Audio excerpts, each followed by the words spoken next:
Hello and welcome back to Highway to Hoover, a production of SEC Extra over at D1Baseball.com. I'm your host, Joe Healy, joined today by Anthony Dasher of UGAsports.com.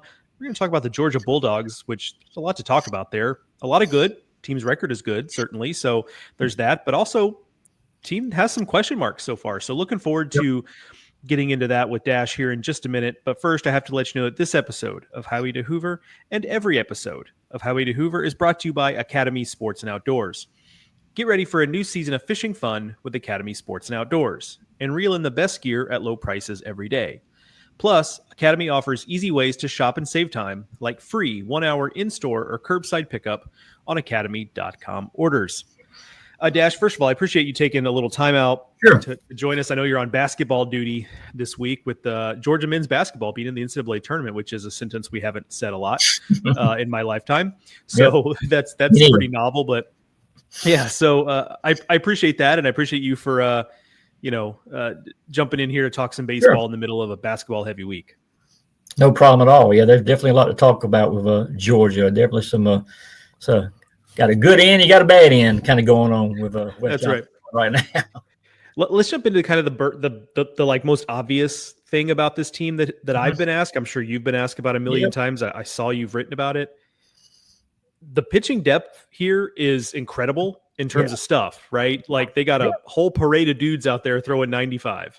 Exactly. Why hasn't it clicked yet?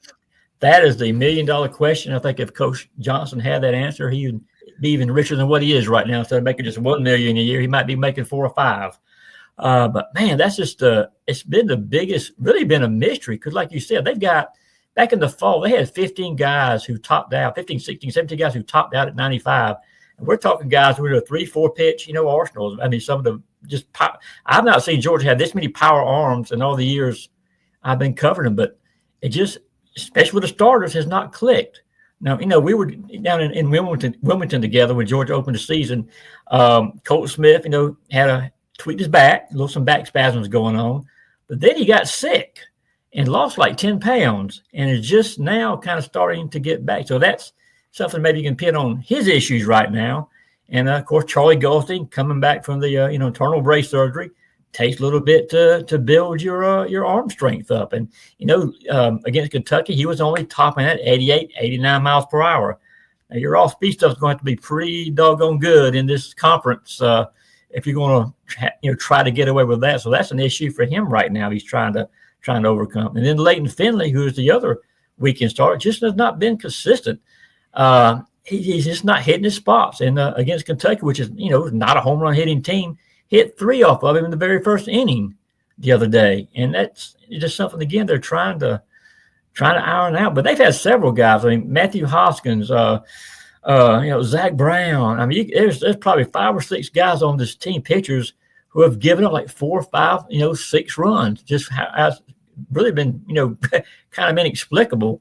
And that's something that just really hurt this team. I don't have the numbers in front of me, but they have fallen behind, and I don't know how many of these wins they've got right now, but their bats have been able to save them, and it's saved them to a certain extent, obviously, against Kentucky. But as the schedule moves on and the games get harder, that's not something they can depend on. They've got to get these starters going 5 or 6 innings, let these relievers fall into specific roles. Because the other day on that Sunday game when they fell behind, Coach Johnson brought in Brian Curley in the second inning. That's how desperate he was to kind of stop the bleeding and give the bats a chance. And, that game it did, but they just got to start getting some innings for their starters, or it could get kind of dicey for Georgia moving forward in that regard. Yeah, has there been any talk of shaking things up in the rotation at all with Goldstein and Finley in particular? Not a lot. And in fact, I haven't talked to Coach yet, being I'm in Wichita right now, but I would not be surprised if they stick with Colton, because Colton has shown some signs of coming back. Did throw 4 solid innings the other day.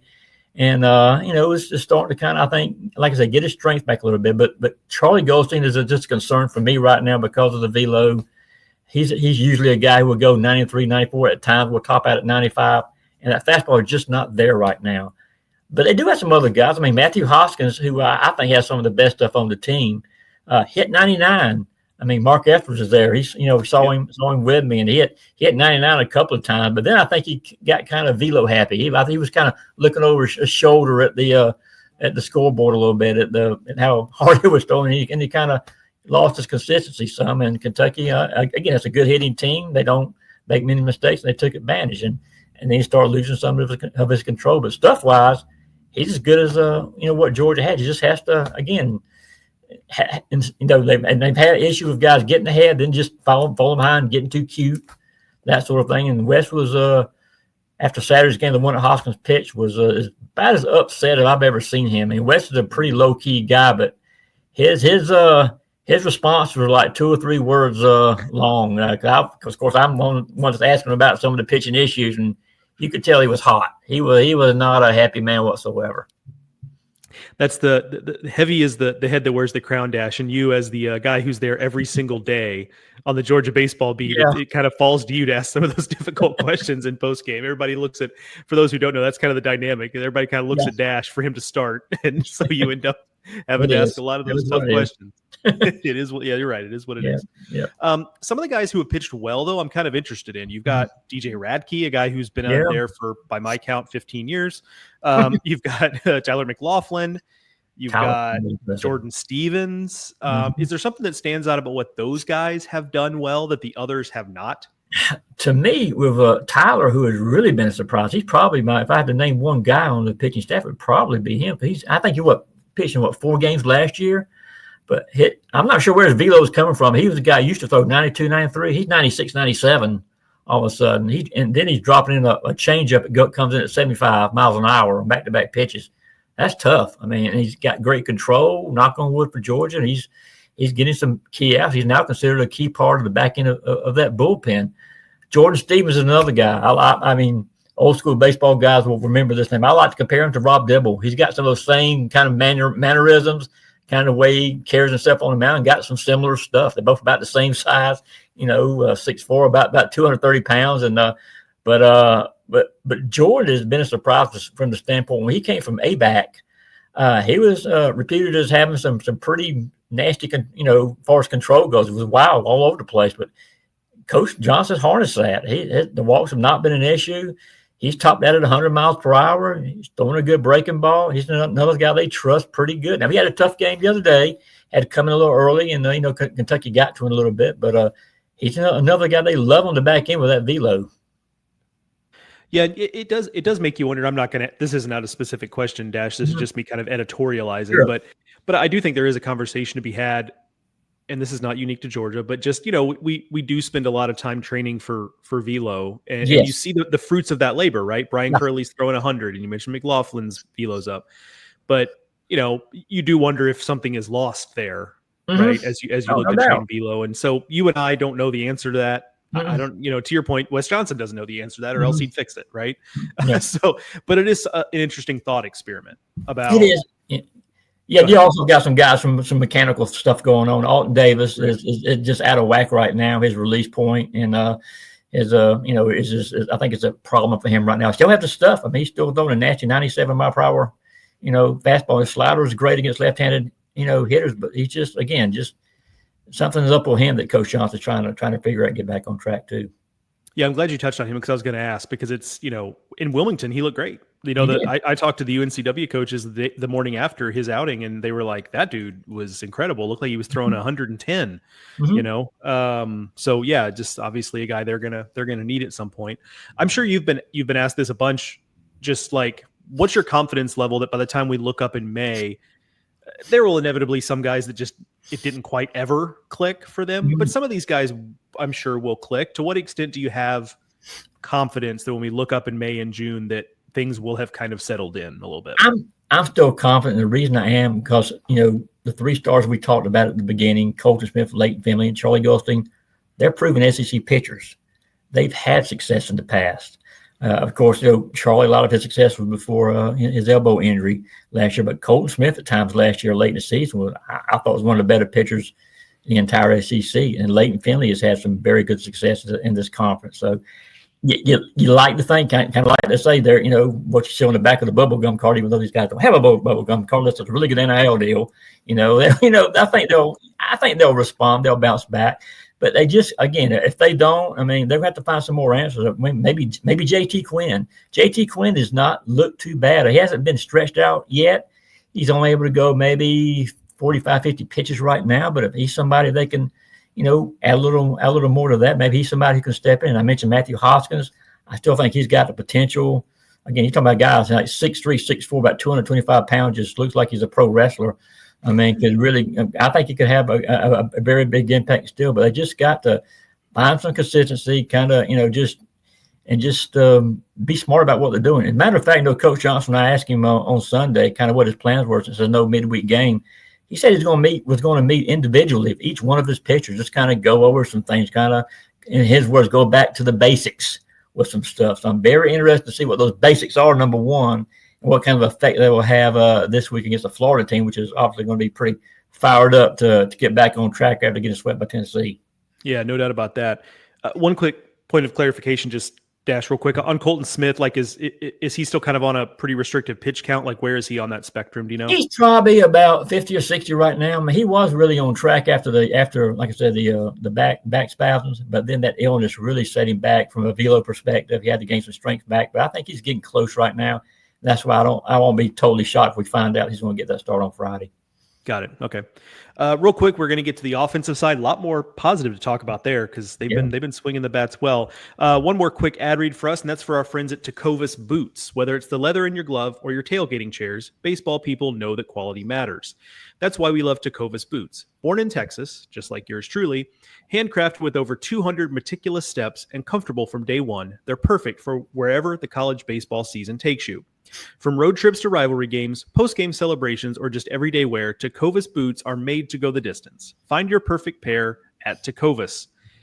There's no other place really to start when we talk about the offense, Dash, than Robbie Burnett. How much of a breath of fresh air has he been? Not just in the performance, that's the big thing, but also just he plays a style of baseball that Georgia just hasn't had a lot of lately. Georgia, he plays. He's kind of like Trey Phelps in the way he kind of plays the game. A little bit of a swag, and also gives Georgia something they have not had in a long time, and that's speed. I mean, Georgia stole 22 bases last year.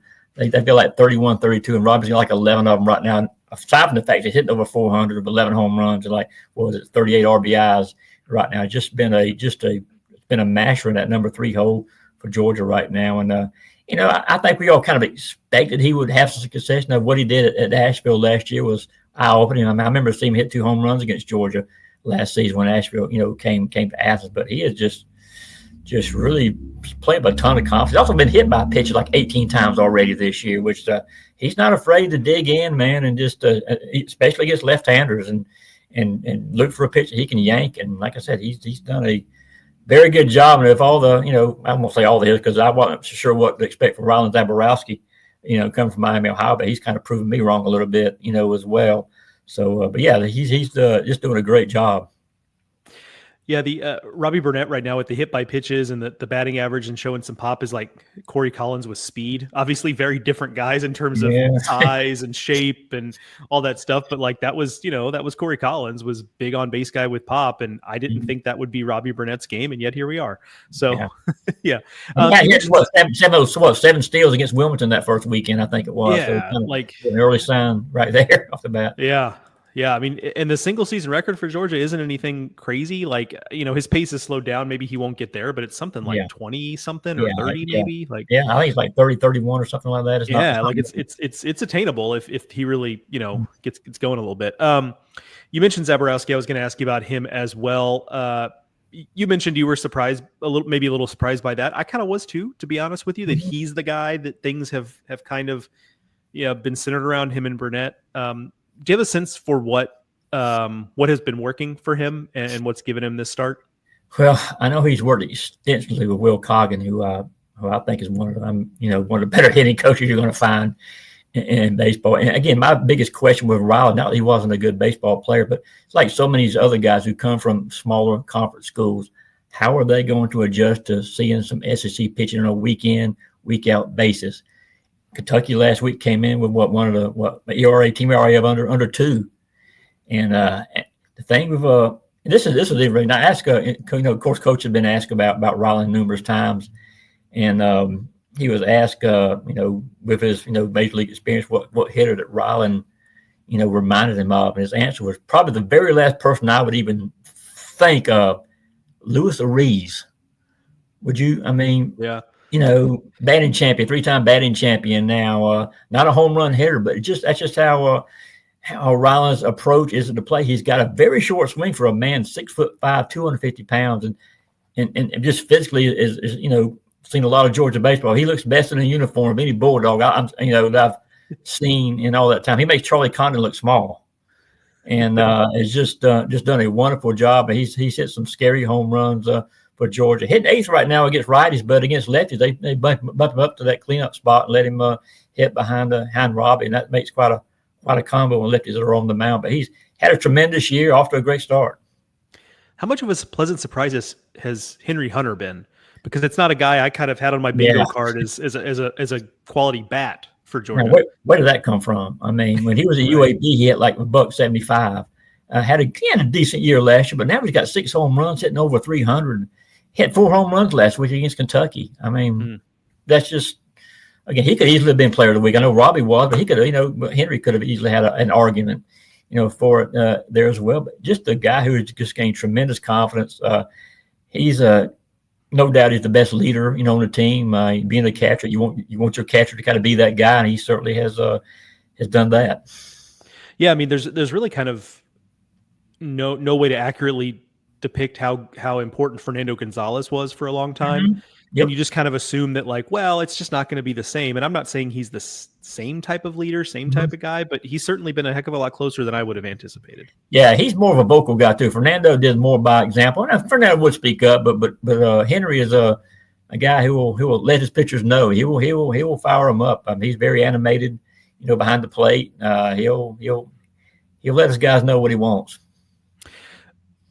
Are there, and look, Dash, if the answer is no, the answer is no. Are there any questions left on the position player group? Anything that you're like, there's still a battle here. There's still something to figure out?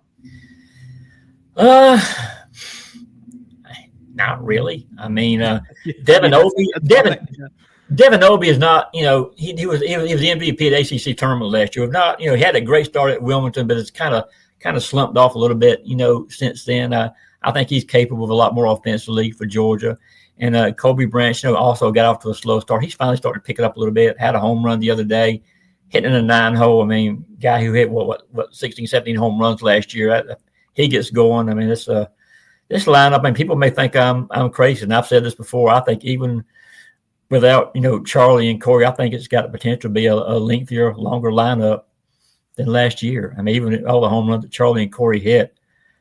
I think they've got more guys this year who can do more damage. And, they've got 3 or 4 other guys. Christian Adams hasn't gotten on track yet. That's another one I think he could really, play a huge role as the weather warms up. Daniel Jackson, catcher for Wofford, has shown tremendous power. He may be him and Zaborowski may be the 2 strongest players, on the team. He's played some right field for Georgia, too. And that's the thing, too. I mean, when West brings these players in, he wants players that are going to play 3, 4, 5 positions. Trey Phelps, haven't even talked about him yet. He started 5 different spots for Georgia this year. He also got the slow start, kind of picked it up, kind of back down just a little bit, but he's somebody they know they can count on in the middle lineup as one of the better hitters in the league. Obviously, this week you'll have one eye on the basketball as well, but they've got a series you alluded to with Florida coming up this weekend. Does anything about that matchup stand out that you're going to be particularly interested in seeing? Main thing I want to see, again, getting back to starting pitching. Can the starting pitchers figure out kind of some of these issues that have been going on? Can Georgia avoid these big early innings? Because, again, they've been fortunate. I'm not going to sit here and lie to you. I mean, you get into the conference play, you fall behind 6-2, 5-0, whatever the case may be. It's not going to be the same as playing Quinnipiac or Columbia or some of these other schools. I mean, it's going to be bad news if Georgia can't figure out some of the starting issues and, get some length and get these relievers in a situation where they know their roles only coming up for a couple of minutes. But if they can do that, then I think Georgia's going to be pretty, dangerous team moving forward. But those are issues they've got to figure some answers out too. Yeah, I was actually I'm glad you brought that up again, because I joked with somebody the other day that Georgia's strategy to fall behind 3-0 in every game is a really bold one, but so far it's working out. Is the kind of the company line there with the players and coaches just like, yeah, I mean, it's not ideal, but we're still winning games, and we're kind of hoping that once we put it all together, like this will pay off in the end, that we have this resiliency? Yeah, a little bit. I mean, they always say that, oh, we're never out of a ball game, blah, blah, blah. We're always confident in the late innings, this, that, and the other. But again, that's going to hurt you when the competition level shoots up like it's already, started to do right now. And, it's just something they cannot depend on if they want to be an upper echelon team in the SEC and contend for a trip to Omaha. Yeah, no, absolutely right. Like the there's not enough margin to get down in every game and fight. It's just not. No disrespect to Kentucky, but the road only gets tougher. much tougher starting this weekend. That's absolutely right. Absolutely right. All right, that Anthony Dasher, UGAsports.com. You can follow him on Twitter or X if you call it that now, at Anthony Dasher1. I say this not to embarrass him, but because it's true. No one does a better job covering Georgia baseball than Anthony Dasher. You should be following his work, whether you're a Georgia fan or just anyone else who loves following SEC baseball. Dash, appreciate you joining me today. Joe, it's a pleasure as always, man. That is going to do it for this edition of the Highway to Hoover podcast, a production of SEC Extra over at d1baseball.com. I want to thank our sponsors, Academy Sports and Outdoors and Tecovas Boots. I want to thank one more time Anthony Dasher for joining me, and thank you, the listeners, for listening.